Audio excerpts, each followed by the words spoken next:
Doctor সাহেব, আপনি যে ওষুধগুলা লিখেছিলেন আমি তো 1 মাস খেলাম, কিন্তু আমার তো কোনো সমস্যার সমাধান হলো না। আপনি 1 মাস পর দেখা করতে বলেছেন, তাই আসলাম। এবার একটু ভালো ওষুধ লিখে দেন। এভাবে আর কতদিন চলবে? আপনার বিষয়টা আমি বুঝতে পারছি, কিন্তু এত ব্যস্ত হলে তো হবে না। চিকিৎসা নিতে হলে একটু ধৈর্য ধরা লাগবে। এছাড়াও আপনার সমস্যাটা একটু জটিল। আমি ওষুধ পরিবর্তন করে দিচ্ছি, এগুলো নিয়ম মেনে খান। আশা করা যায় এবার আপনার সমস্যার সমাধান হবে। আচ্ছা ঠিক আছে, আপনার কথা বিশ্বাস করে শেষবারের মতো ওষুধগুলো খাই, দেখা যাক কি হয়।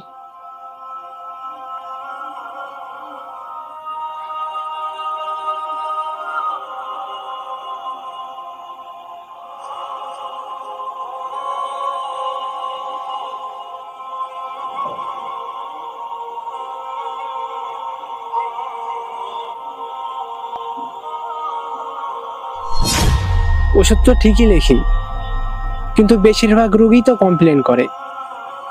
আবার দেখছি দিন দিন রোগীও কমে যাচ্ছে। বিষয়টা কি?